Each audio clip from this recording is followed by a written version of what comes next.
He's 102 years old, still practicing medicine, still waking up each morning with clarity, with rhythm, and with purpose. Dr. Howard Tucker, once named the world's oldest practicing physician, isn't just a medical marvel. He's a living mirror, reflecting back what's possible if we don't stop moving. He isn't surviving old age, he's shaping it, with quiet habits that build not just years, but meaning. This video is not about fads. It's about 5 quiet practices that helped Dr. Tucker live beyond 100. Not just longer, but better. Let's walk through his day. And maybe you'll recognize something your body already knows. 1. Keep your mind engaged, even after retirement. Most people imagine retirement as the finish line. But for Dr. Tucker, it was just a bend in the road, the perfect moment to turn inward and expand outward.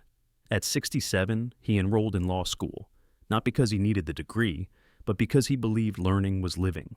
Decades later, he still reviews neurology cases, attends conferences, and gives talks to young doctors, many of whom weren't even born when he first held a scalpel. His secret? He never stopped being curious. Neurologically, this matters. A 2019 Harvard Health study revealed that seniors who engage in mentally stimulating activities, even simple ones like reading, journaling, or mentoring, experience slower rates of memory decline. But it's not just about staying sharp. It's about staying awake to life. When the brain is given something to stretch toward, a new idea, a conversation, a small challenge, it strengthens neural pathways, like muscles that refuse to atrophy. Dr. Tucker often says that what keeps him going isn't knowledge, it's wonder. He reminds us that the brain doesn't retire, only the job does. So ask yourself, what topic still lights you up inside? Is there a book you've always wanted to finish? A skill you never gave yourself permission to try? Maybe it's not too late. Maybe that someday you've been postponing still has a door waiting quietly for you to walk through. And maybe, just maybe, that step could be the most nourishing thing you've done for your mind in years. So, if you had 1 hour this week to learn again, what would you choose? 2. Move gently, but move consistently. Dr. Tucker never ran marathons. He never pushed iron in a gym, but he moved with grace, with rhythm, and with trust in his body. In his 80s, he snowshoed through Ohio winters, crunching softly across frozen trails. Now, at 102, he walks on a treadmill a few times a week. Just 2-3 miles. No pressure, no performance. Just presence. And that simple act, the act of showing up in motion, may be the most powerful thing keeping his brain alive. The Journal of Gerontology revealed something stunning. Older adults with stronger leg muscles had significantly better cognitive function over time. Why? Because movement increases blood flow to the brain, supports the hippocampus, and reduces low-grade inflammation, one of the silent drivers of memory decline.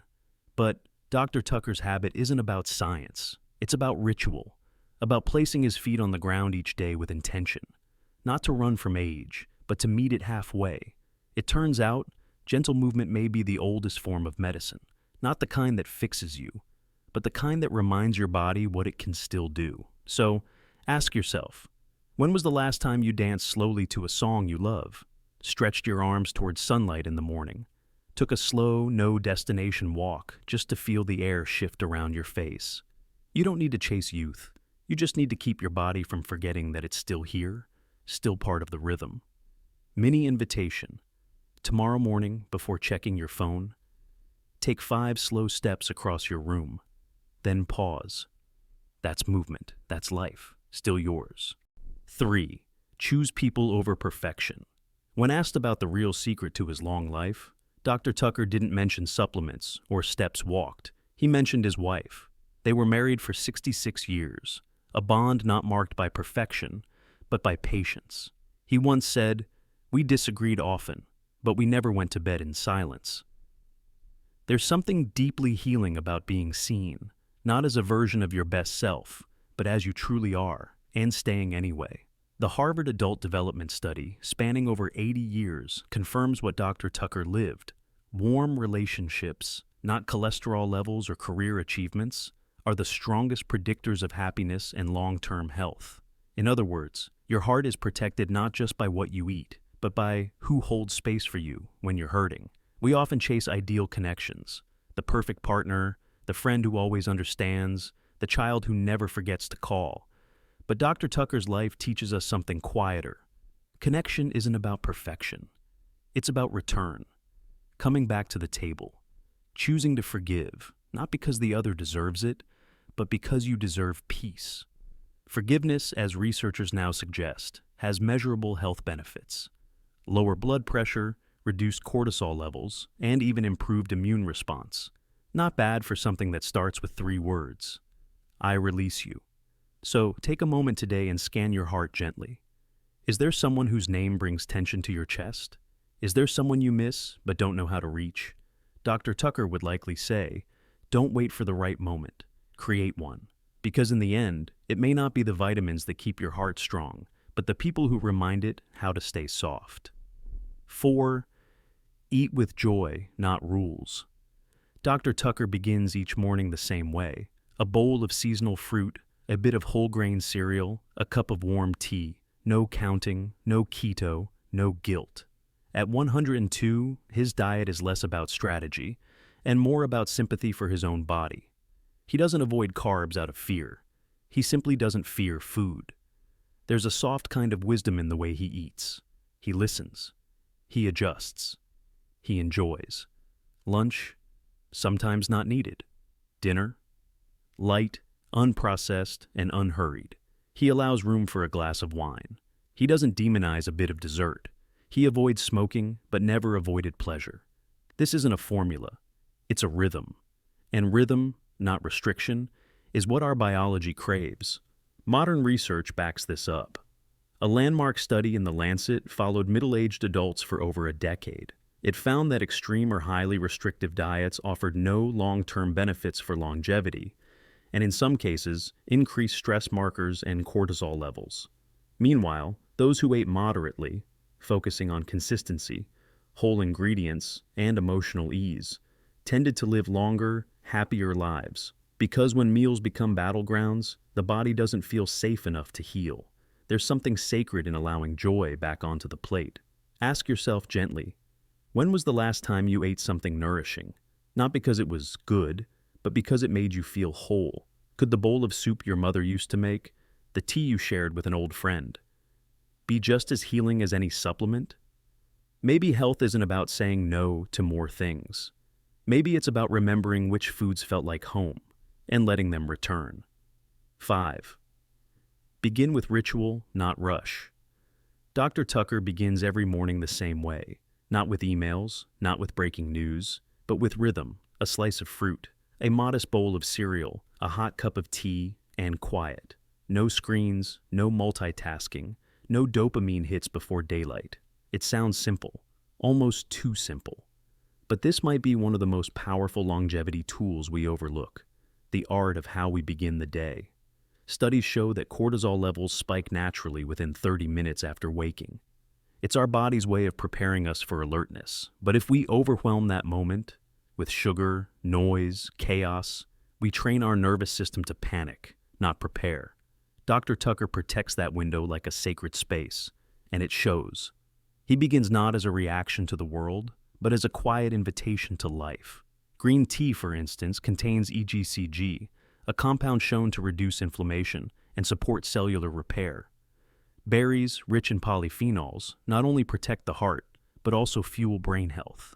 And the act of chewing slowly, sitting calmly, actually stimulates the vagus nerve, the highway of calm throughout the body. But maybe more than any of that is the message your body receives when you begin the day with care, that you are worth patience, that you don't need to rush to matter. So ask yourself, what's the first thing your body touches in the morning? A phone screen or a breath of air? What if for just 1 week you gave yourself 5 silent minutes with something warm? Fruit, tea, a prayer, a window cracked open. You may find that peace is not something you chase. It's something you remember. At 6 a.m., with a spoon in your hand and the world still soft. Dr. Tucker's story isn't a tale of perfection. It's a map of presence, of showing up again and again, not because everything is easy, but because life still offers something sacred. He didn't hack longevity. He honored it. Through rhythm, through relationships, through remembering that healing is rarely loud. It's the quiet decision to keep walking when no one is watching. He moved not to chase youth, but to stay in rhythm with his own breath. He forgave, not to erase the past, but to protect his peace. He woke up each day with no grand agenda, just a bowl of fruit, a bit of movement, and the belief that he still mattered. So what if that's the real key? Not chasing some perfect lifestyle, but letting yourself be in relationship with your life again. You don't need to fix everything or reinvent yourself. You just need to come back to the one habit, the one rhythm, the one quiet truth your body has been gently nudging you toward. So, before you scroll away, pause. Ask your body, not your mind. What do you miss that made you feel alive? It might not be something new. It might be something very old, something forgotten. And if so, you haven't lost time. If one sentence, one image, or one moment in this video gently stirred something inside you, hold on to it. Write it down. Whisper it to yourself tonight. Sometimes, healing doesn't come from learning more, but from remembering what we already knew of the 5 small habits we shared today. Which one are you most drawn to try this week? Share it in the comments. Your words might be the quiet nudge someone else has been waiting for. If this space made you feel lighter, softer, more human, stay with us. Here, we don't race against time. We return to ourselves, one breath, one quiet practice at a time.